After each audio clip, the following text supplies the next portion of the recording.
Muy buenas tardes a todos y a todas. Muchísimas gracias por acompañarnos en esta presentación.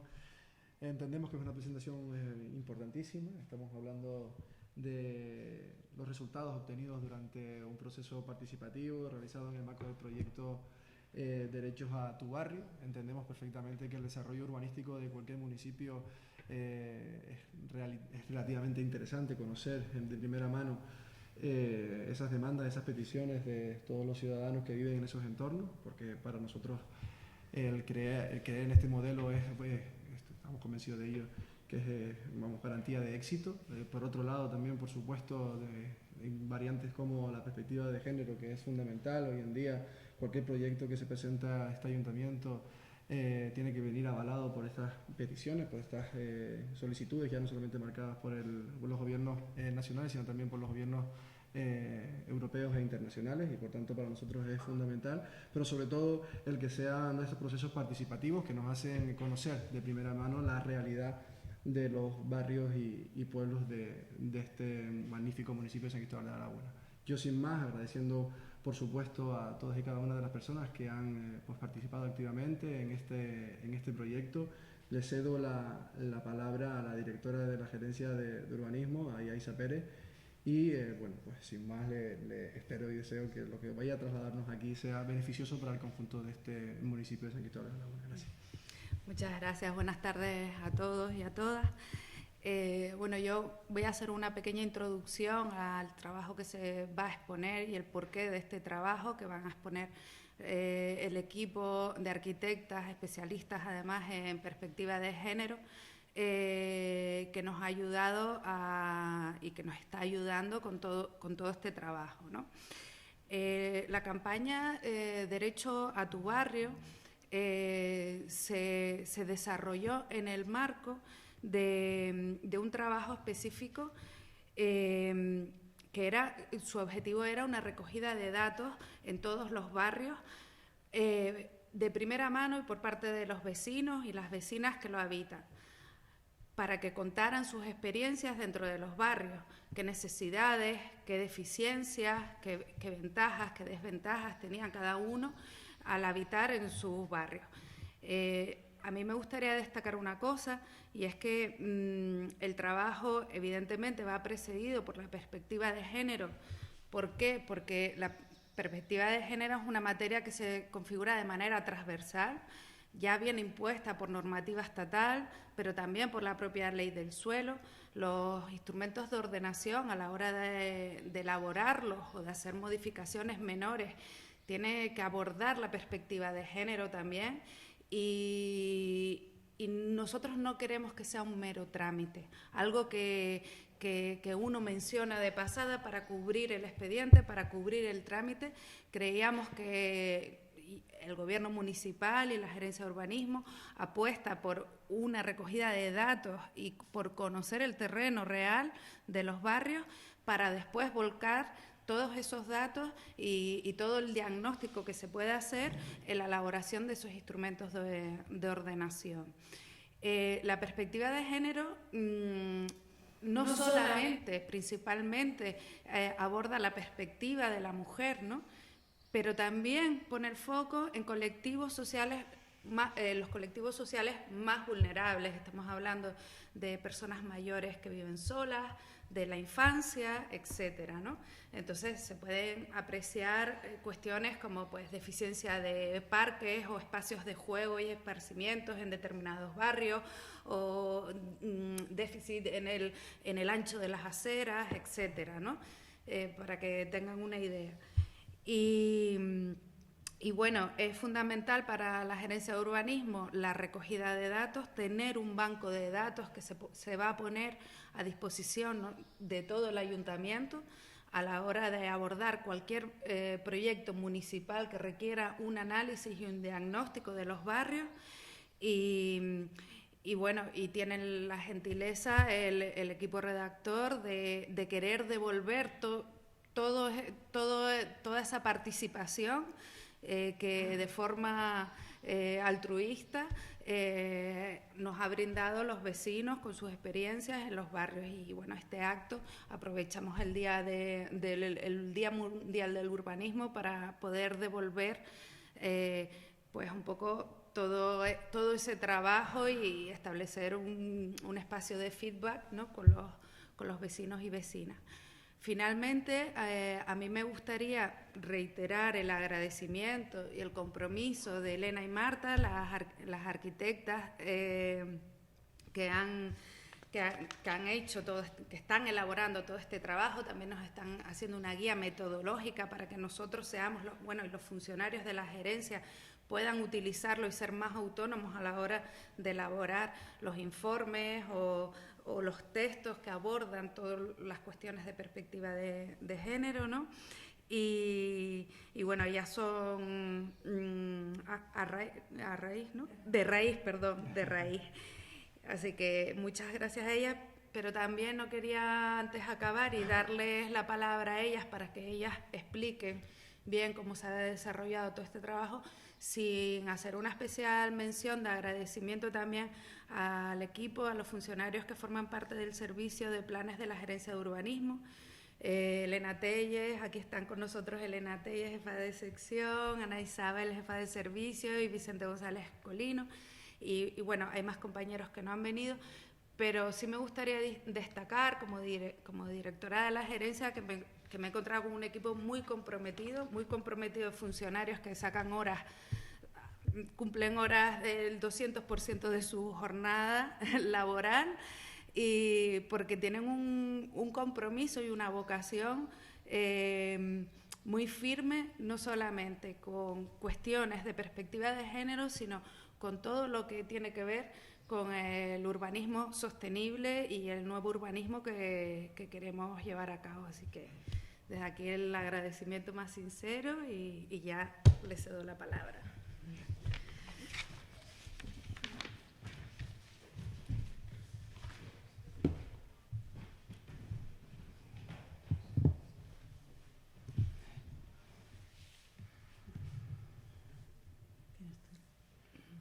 Buenas tardes, les damos la bienvenida. Estamos, la verdad, que muy agradecidas porque nos hayan brindado este espacio y porque estemos aquí contando un poco, compartiendo este recorrido de este proyecto que está planteado como una primera fase, como un inicio para abrir esa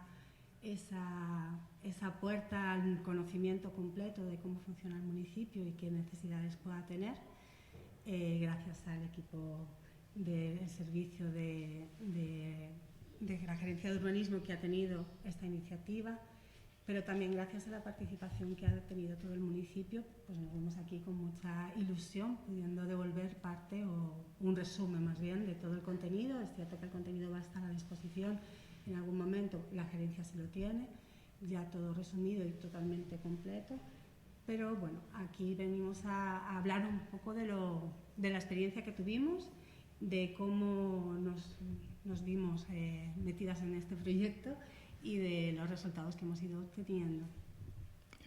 Siéntanse libres de preguntar cualquier duda durante la proyección.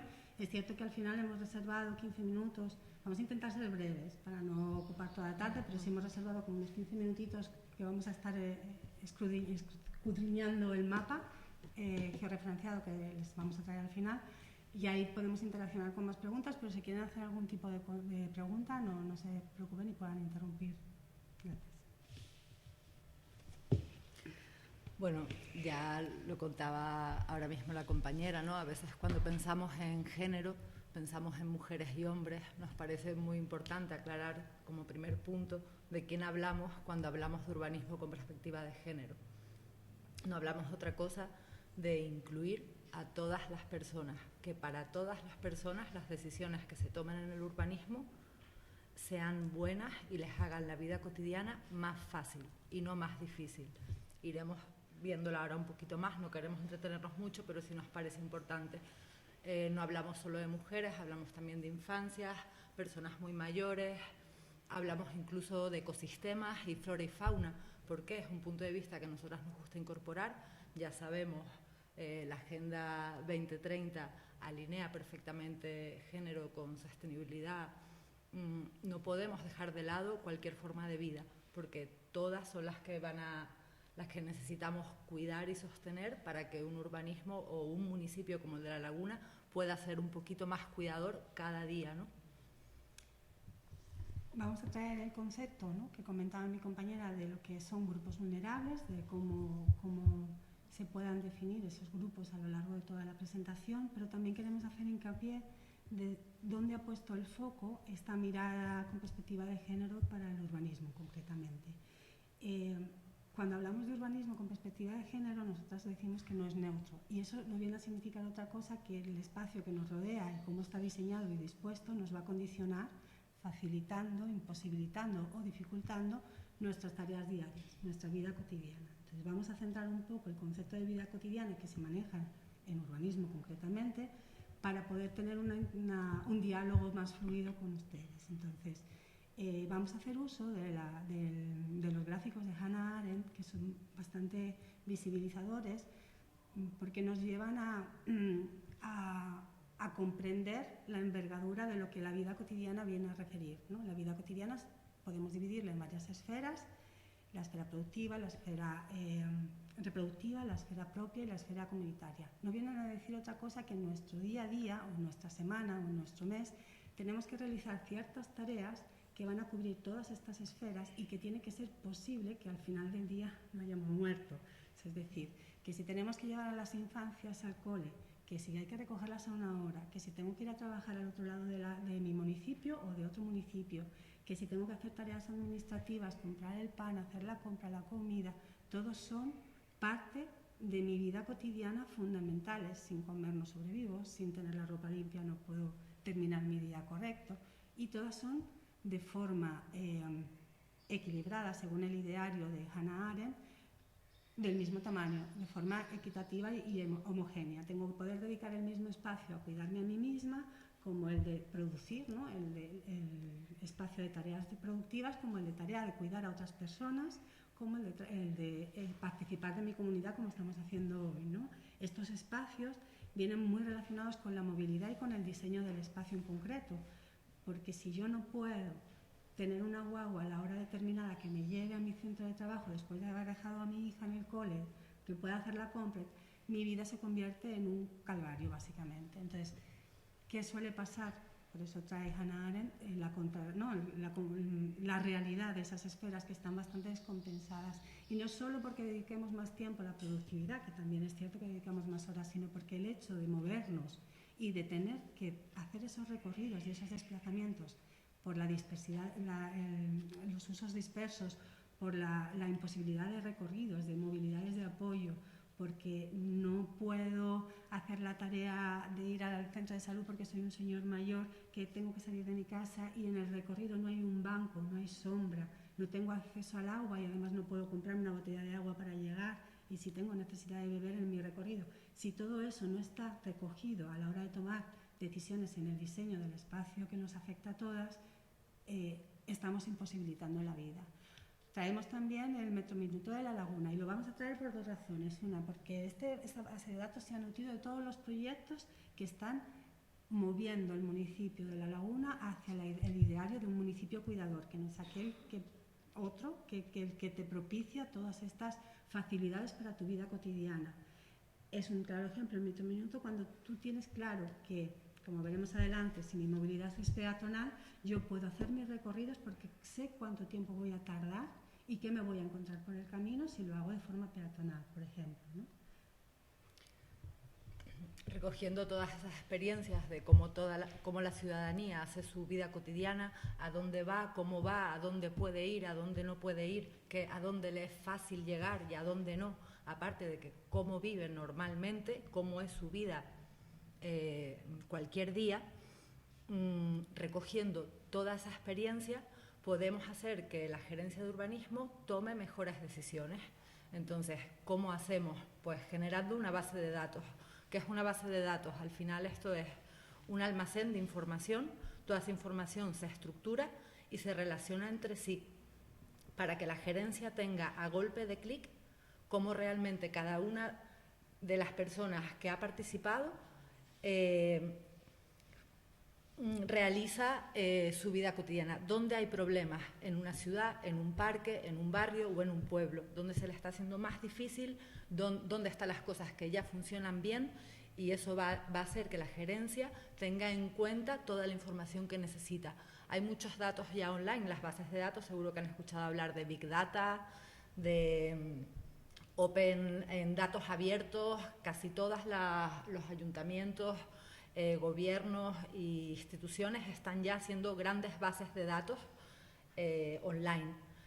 Estos datos suelen recoger datos muy cuantitativos, como por ejemplo, ¿cuál es la edad media del barrio de San Honorato, ¿no? Por ejemplo, o cuántos comercios, pequeños comercios hay. Pero hay muchos otros datos que tienen que ver con cómo se vive, con si realmente la ciudad, el barrio y los pueblos están favoreciendo que podamos vivir bien y llegando al final del día con comodidad, que no están ahora mismo al alcance de cualquier persona y mucho menos en la administración.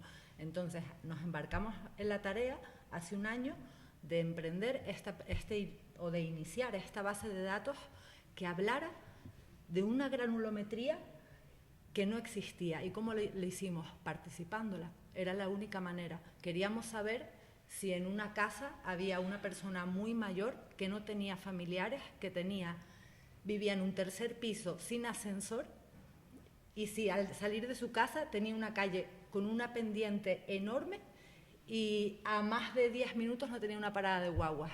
Imagínense hasta qué punto podemos llegar a tener esa información tan detallada que empieza a dar una visión muy completa a la gerencia de cómo se está viviendo esos barrios, esas calles y esos pueblos. Como resumen, apuntando también una cosita más, la base de datos que fuera también muy manejable, que a golpe de clic ellas pudieran llegar a toda esa información, ¿no? Vale, como comentaba en la introducción ya, Isa, es importante entender que toda la información que teníamos que construir, que no existía a golpe de internet, online o proyectos que ya existían en el municipio en activo, a los que algunos tuvimos acceso y demás, era a través de la participación, es decir, porque, bueno, legalmente es obligada, obviamente, no, pero de forma efectiva, la única forma de recoger la información de cómo está afectando a la vida cotidiana de las vecinas y vecinos de cada barrio es preguntándoles. No hay otra fórmula.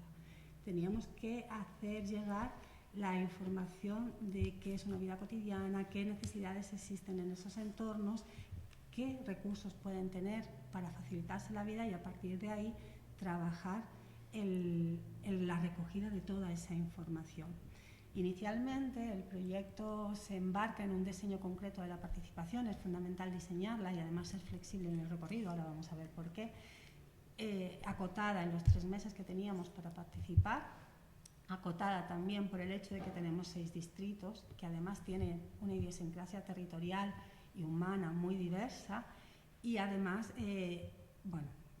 con la idea de poder tener una evolución en el tiempo. Es decir, Marta comentaba al principio, me parece recordar, que esta propuesta de base de datos con perspectiva de género es un inicio. Tiene que seguir viva igual que en el diseño de la participación tiene que seguir vivo. ¿Por qué? Porque la información es cambiante, porque además la escala, con el plazo que teníamos limitado, la escala de alcance de esa recogida de toda esa información se iba a quedar incompleta. Entonces, se planteó siempre como un inicio para seguir rodando, para seguir nutriéndose y que siga llegando esa información que comentaba antes los compañeros, que realmente pueda aportar a las decisiones de la gerencia y de los agentes políticos que toman esas decisiones en el diseño. Estaba enmarcada una primera vuelta y una segunda vuelta para bajar un poco la escala y un segundo detalle, y más detalle y más concreción, ¿no? Es muy ambicioso querer recoger las experiencias de todo un municipio y no solo de la ciudadanía de un municipio, sino además que las experiencias sean diversas. No nos vale solo la experiencia de personas de 40 años o de personas las que normalmente participan, que están acostumbradas porque están en asociaciones o porque tienen tiempo para poder participar. Entonces, es muy importante para eso diseñar la participación. Esto tiene un trabajo detrás de diseño que es el que asegura poder llegar a todos esos grupos vulnerables que no suelen participar, porque es gente que no tiene acceso a Internet, o porque viven en un pueblo perdido, súper a gusto y no suelen tener acceso a programación comunitaria, digamos un poquito más institucionalizada, o porque son infancias. ¿Quién pregunta a la infancia? Entonces, es muy fácil que aunque convoquemos, haya personas que normalmente no suelen participar. Hasta en una asociación vecinal suelen haber una portavocía y muchas personas por debajo suelen quedar silenciadas por esa portavocía de la asociación. Entonces, por eso nuestro primer diseño fue a quién queremos llegar para que la gerencia pueda tener una base de datos experiencial lo más completa posible, es decir, lo más diversa posible. Realizamos un estudio en colaboración con la gerencia y con participación de qué entidades, qué asociaciones, qué grupos podían ser convocados. Hicimos un patio de calle, una visualización, tratamos de llegar a todos los perfiles que comentaba Marta. Es importante aportar el conocimiento de que las estadísticas no están recogiendo por igual a toda la ciudadanía. Es decir, las estadísticas se suelen centrar en perfiles muy concretos, que son los que suelen tener mayor participación. Pongamos un ejemplo de las estadísticas que se generan para movilidad, por ejemplo. Suelen centrar la pregunta en unas movilidades concretas, que puede ser la laboral, y en contraposición la educativa o la de ocio, dejando muchas movilidades invisibilizadas, pero también el hecho de desagregar por el perfil de las personas participantes es importante, porque no le afecta igual, no viven igual, no tienen la misma responsabilidad ni la misma tarea impuesta cada día, perfiles concretos, no vulnerables, como perfiles vulnerables, como comentábamos al principio. Por eso desagregar esos datos y tener alcance a esos perfiles fue un objetivo muy concreto del diseño de la participación, de todas las convocatorias y de todos los enfoques que teníamos. No solo ese mapa de a quién queremos llegar, todas esas asociaciones, comercios, grupos de infancias o mayores que viven en pueblos muy pequeñitos.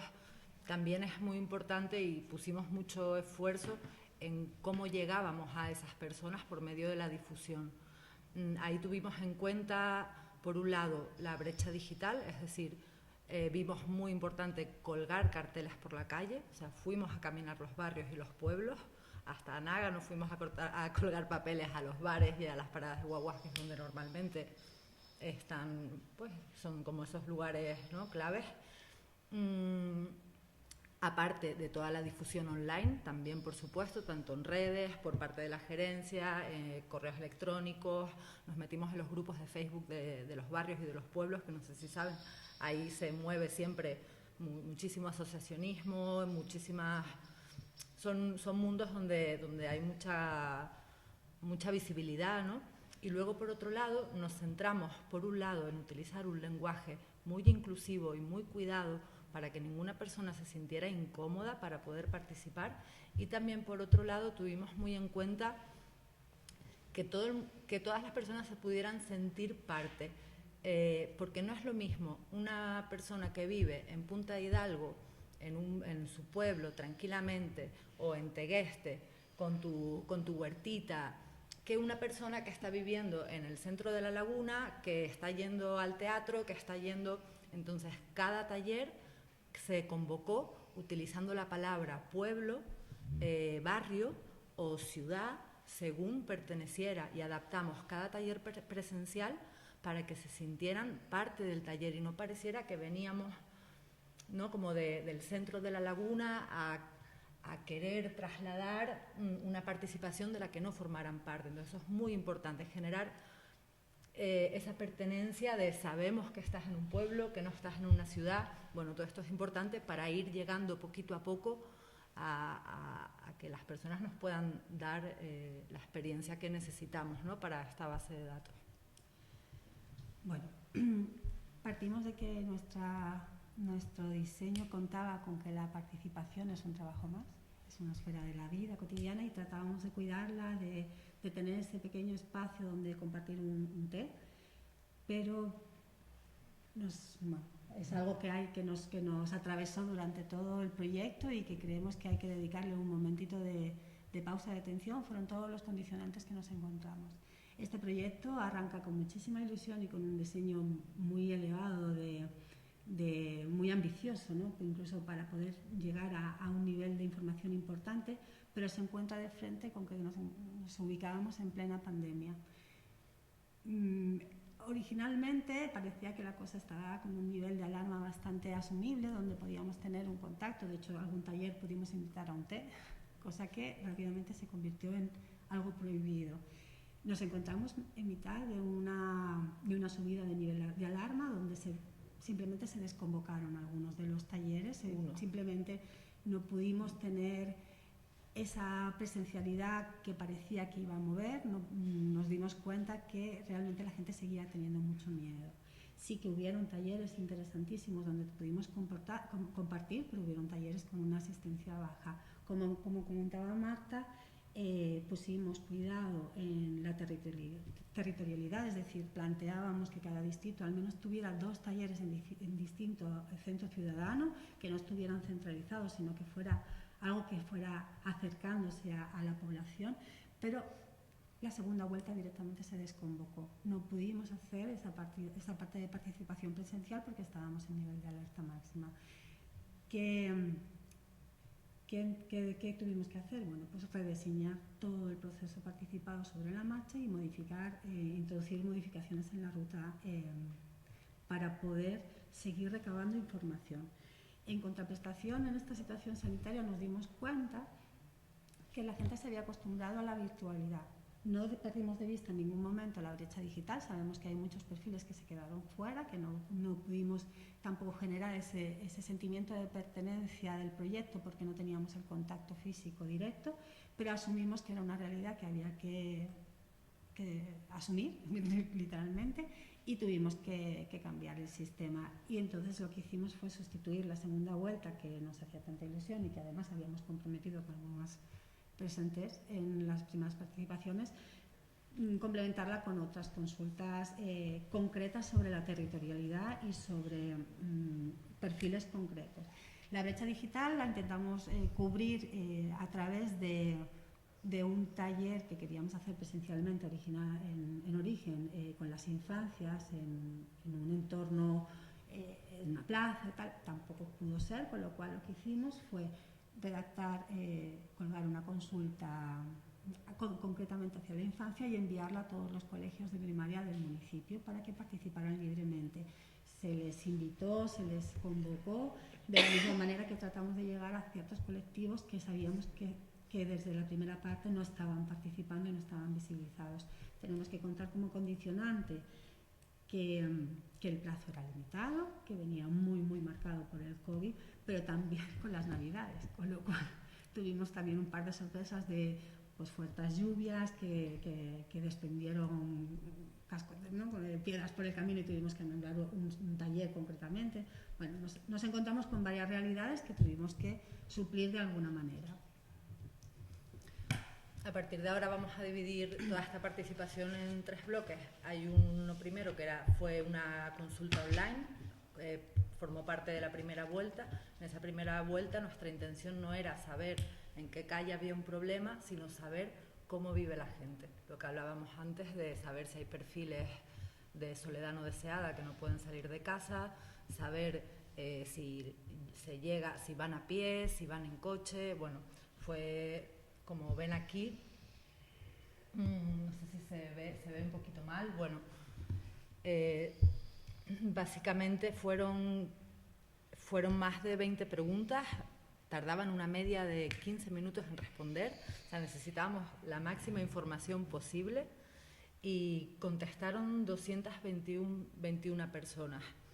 Vamos a ver ahora voy a volver un poquito a esta consulta online, pero sí me gustaría seguir con ese siguiente bloque, que van a ser los talleres presenciales, y finalmente el gran mapa, todo referenciado, que ya iba a hablar directamente de en cada calle, en cada plaza, dónde había una carencia, dónde todo funcionaba bien o dónde había una propuesta de mejora. Es decir, dato puro y duro, por un lado, de cómo se vive, y por otro lado, datos del espacio, como por dónde van, por dónde no van, por dónde pueden ir. Bueno,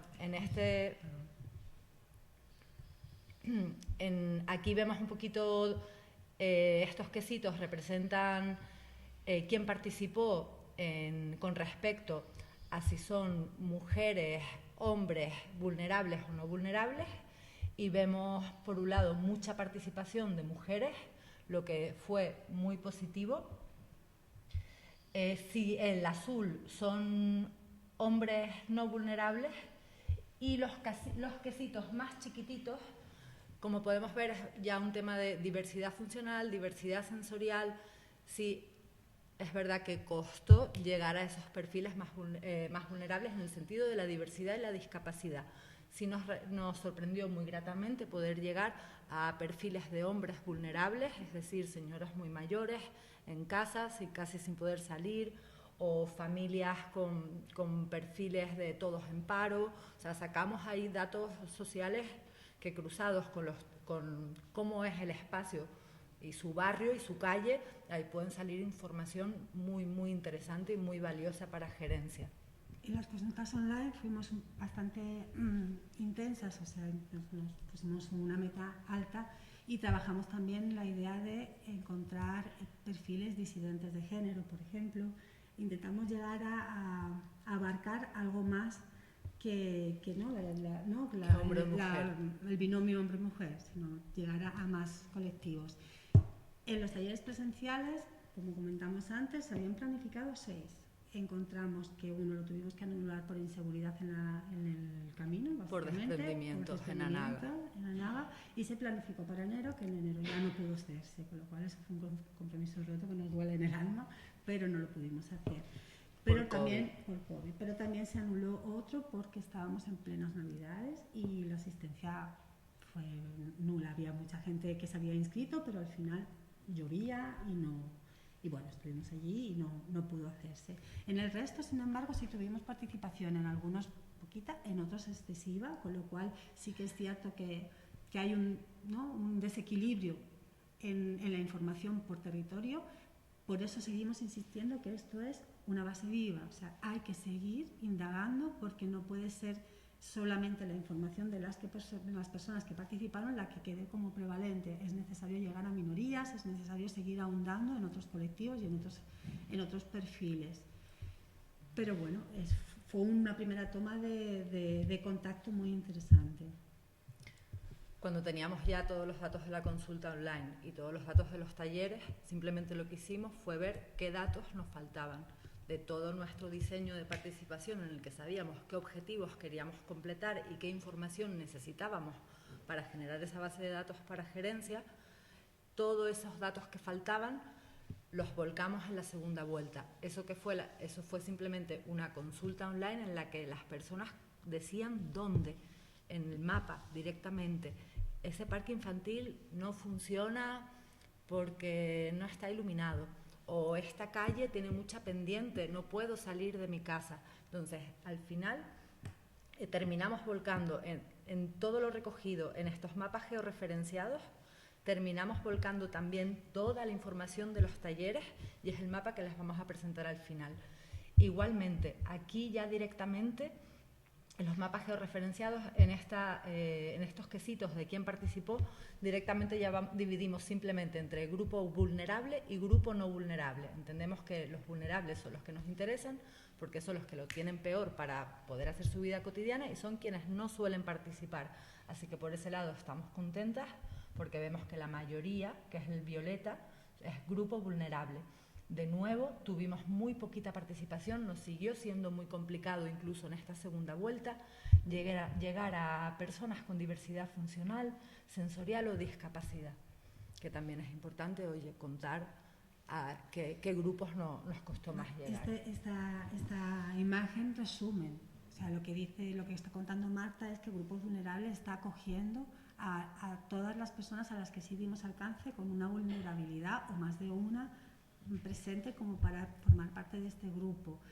No quiere decir que solo hiciéramos grupos vulnerables, no vulnerables, o sea, fue bastante más intenso. De hecho, la información que está toda en la documentación entregada es bastante desagregada, sí, y bastante parcializada, ¿no? Sí, está muy organizada. Esto está expuesto y contado y muy sencillo. Piensen que son 9 meses de proyecto, no solo la participación, también luego toda la creación de la base de datos, cogiendo toda la información que hay online disponible, tanto territorial como social, de todo el municipio, de cada pueblo, de cada barrio.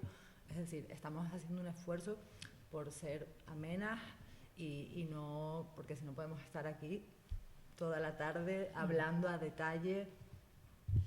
Bueno, vamos a traer un par de preguntas para que vean cómo se cruzaban los datos y cómo nosotras diseñamos esas preguntas concretas para sacar esas informaciones necesarias. Por ejemplo, nos parecía muy relevante saber cómo nos estamos moviendo, no por dentro del municipio ni relacionados con otros municipios, sino también cómo estábamos moviéndonos en nuestro barrio. ¿Por qué? Porque saber qué prevalece, que es más importante poner la atención a las movilidades peatonales que son mayoritarias en los barrios, esto es un resumen de la generalidad, ¿vale? Es importante para tomar decisiones.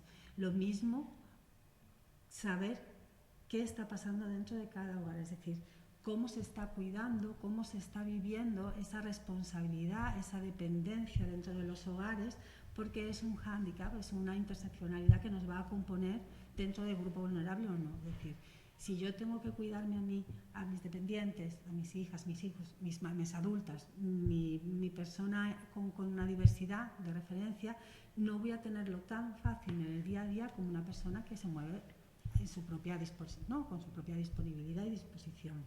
Llegamos incluso a tal nivel de detalle que tenemos datos, sabemos quién cuida animales, quién cuida huertos, quién cuida mayores. O sea, es un nivel un intento, ¿no?, de recabar una información muy precisa que normalmente nunca se pregunta, que no se ve en las estadísticas. No es lo mismo que vayas a cuidar tu huerto todas las mañanas, porque eso te requiere desplazarte, ir al huerto o sacar a tus perros al parque y volver a casa e irte a trabajar. Es decir, todo eso va hablando de la experiencia de cada distrito. No es lo mismo la Laguna Centro que Tejina o que Anaga, ¿no? Entonces era importante centrar el foco en la vida de todas esas personas y no solo en la vida de una persona trabajadora que va a la oficina, va a la guardería y ya está, sino poder recoger en qué ocupan su tiempo realmente. Cualquier persona se dedica a lo que se dedique, incluso buscar trabajo, preguntamos, ¿no? O trabajos de limpieza, pero trabajo de limpieza remunerado o no remunerado. Ahí hay como una intención de llegar a una fotografía social muy desgranada. A la hora de cruzar datos, por ejemplo, nos resulta muy útil saber, ¿no?, Marta lo comentaba antes, la soledad no deseada, de qué se compone. Hay varios factores que están recogidos en la estadística, pero factores que nos faltan conocer. Bueno, no sabemos si en cada edificio hay un ascensor. Vemos que mayoritariamente no hay ascensores en el municipio, pero tampoco sabíamos dónde habita la mayoría de las personas que participaron, obviamente. Parece que tienen que subir a una planta. Claro, esto con una normalidad funcional es algo asumible, pero cuando hay una persona muy mayor que además no tiene acceso a cuidados de dependencia, salir de su casa, hacer la mínima gestión diaria se complejiza mucho. A eso llamamos soledad no deseada. ¿Cuántas plantas tiene tu edificio? También es importante, porque a lo mejor tú no estás viviendo en la primera, pero hay mucha gente que está viviendo en la primera y carece de ascensor. Un dato de cruce importante. ¿Tienes zonas comunes de encuentro? Para nosotros esa información es muy relevante porque, bueno, en pandemia, imagínense, fue totalmente importantísimo conocerlo. Si no podíamos salir de nuestros espacios de habitacionales y además no teníamos espacios de relación, ni de disfrute, ni exteriores, llegamos a preguntar si había jardines en tu vivienda, no sabemos en qué municipio estamos viviendo, no sabemos cómo nuestras vecinas están necesitando de esos espacios de encuentro y relación fuera del hogar, porque carecen de ellos en sus espacios comunitarios, ¿no? Es importante tener esos cruces para poder perfilar una generalidad de cada distrito, de cada calle. Bueno, y vamos a hacer así un pequeño comentario, ¿no?, de cómo fueron los talleres presenciales, porque para nosotras fueron muy interesantes, pero también vamos a focalizar en qué trabajábamos en esa primera vuelta, teniendo también la idea de que originalmente teníamos en diseño una segunda vuelta donde íbamos a trabajar otra temática, ¿no?, que ya no pudimos hacer.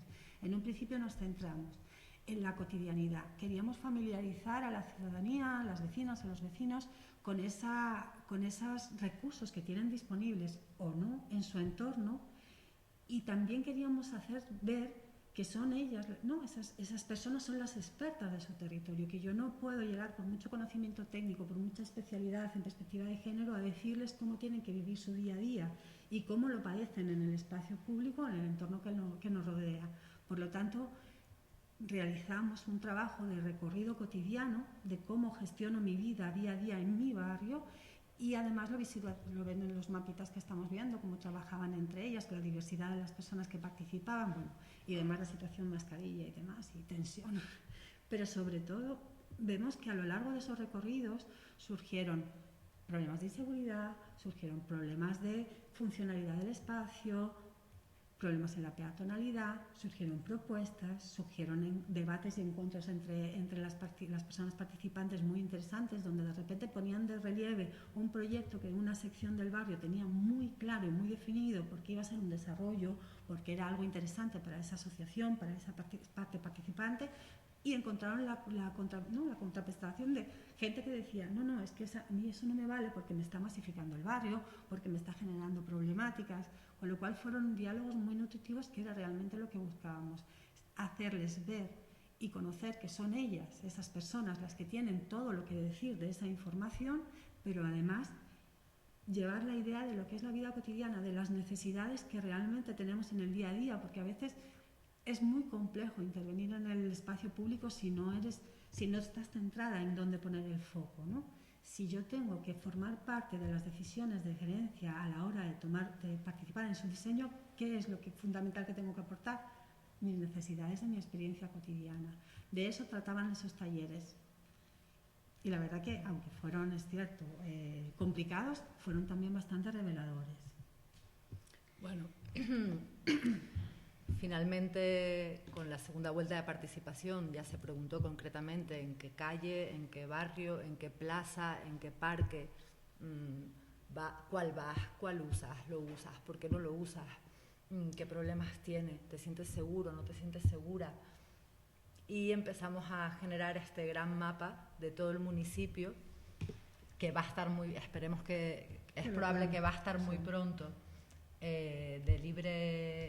para libre consulta dentro de la web de la gerencia. Es un mapa que marca en rojo esos lugares donde hay cositas que mejorar desde la sostenibilidad de la vida cotidiana de las personas. Ya puede ser por la seguridad, porque es difícil moverse, porque tiene mucha pendiente, tiene muchos escalones, iluminación, coches muy rápido. Bueno, imagínense, ¿no? Hay de todo tipo de información, pero siempre útil para dar una idea de por qué funciona o por qué no está funcionando ese espacio en la actualidad y desde la experiencia de la ciudadanía. Luego, por otro lado, hay otros puntos que verán que están en naranja. ¿Por qué me tengo? Les voy a pasar al mapa directamente. Van a ver otros puntos en naranja, por ejemplo, que entonces ya habla de que tiene alguna cosa buena, pero hay otras que son necesarias mejorar para que la vida cotidiana pueda ser mucho más fluida y sostenible para todas las personas. Luego también tiene algunos puntos en color verde, quiere decir que son espacios del municipio que ya están funcionando, siempre desde el punto de vista de la ciudadanía, ¿vale?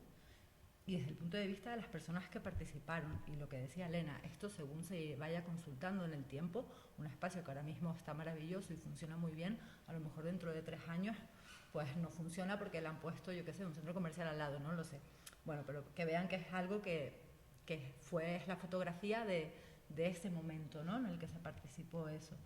Un punto verde y también puntos violetas. Los puntos violetas están muy bien porque son propuestas, son cosas que la ciudadanía quiere, pide o cree que son necesarias.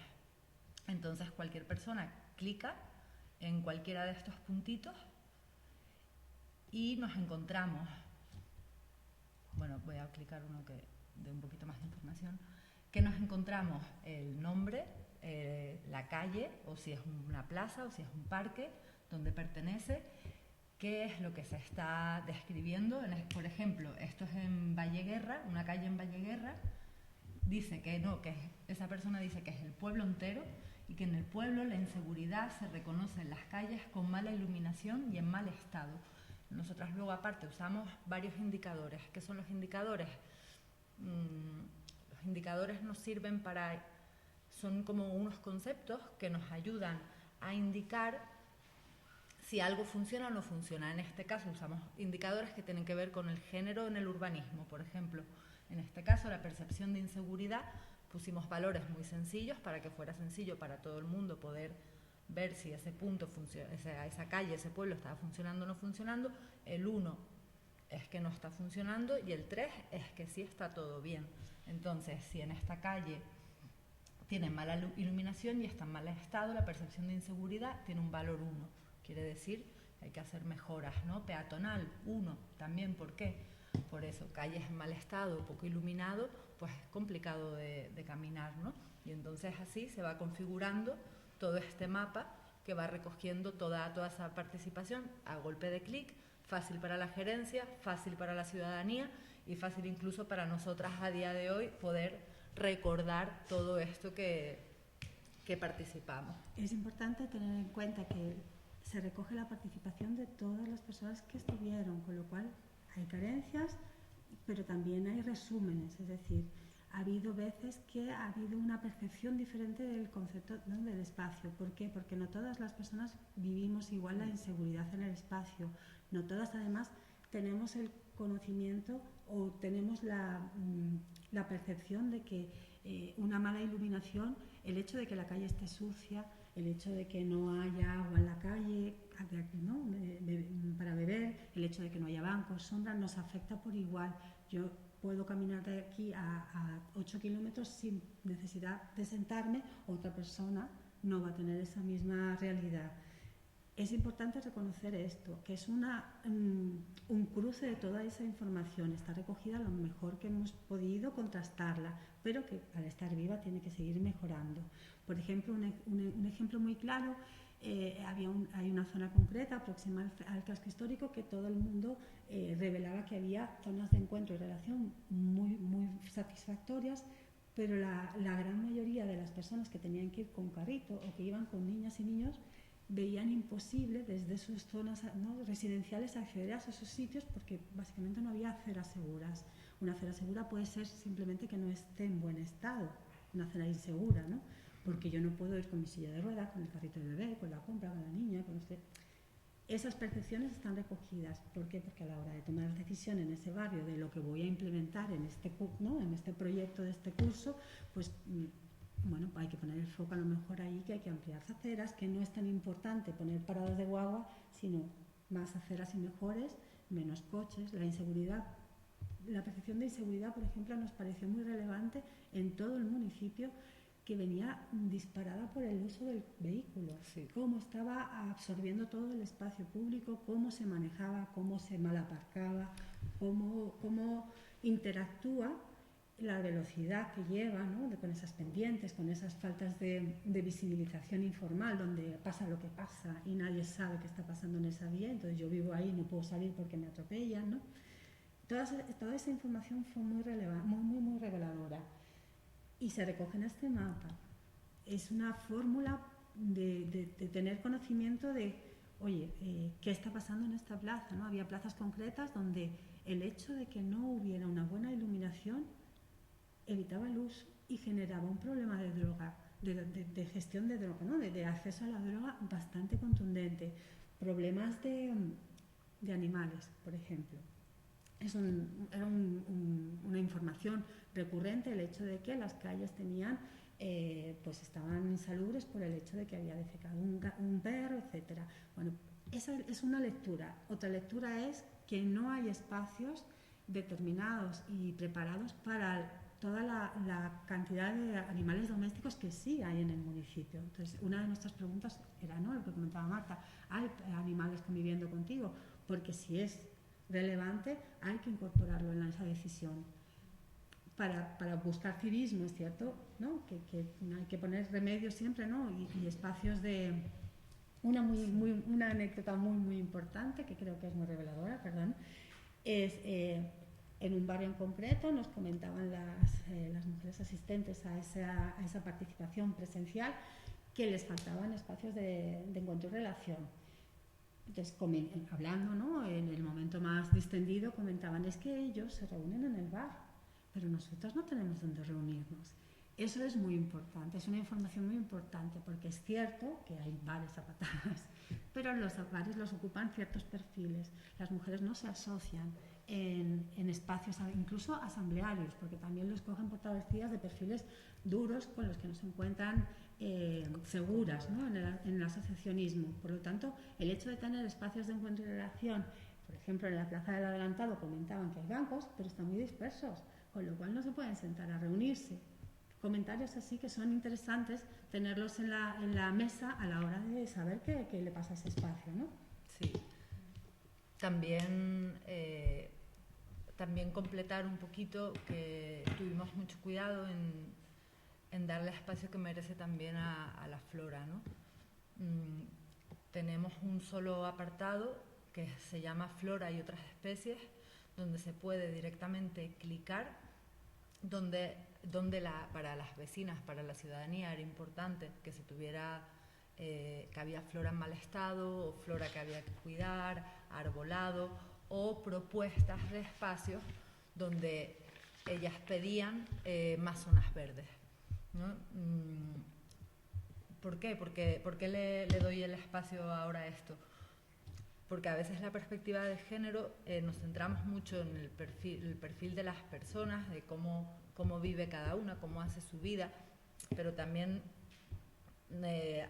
solemos dejar de lado que un espacio con árboles también ayuda a sostener la vida, también está ayudando a la sostenibilidad del propio ecosistema. Aparte, recupero otra vez que el municipio de La Laguna tiene muchísima zona rural, tiene muchísima zona de pueblo, entonces no podíamos dejar de lado todo este tema, ¿no? Y que yo, que también personalmente vivo en un pueblo, cuanto más en un pueblo vives, más te preocupas de tus arbolitos, de tus plantitas, y queríamos que las personas que se preocupan por eso también pudieran volcar esa experiencia que normalmente tampoco se suele preguntar.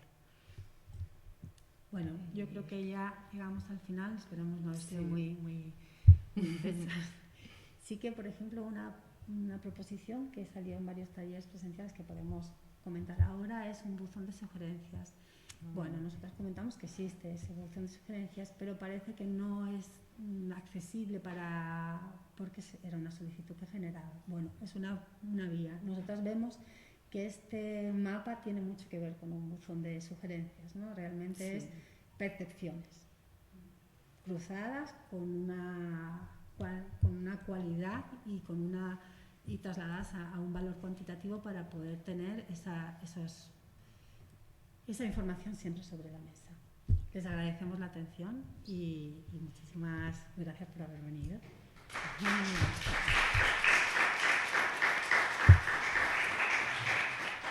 Si tienen consultas, dudas, experiencias, lo que quieran. Sí.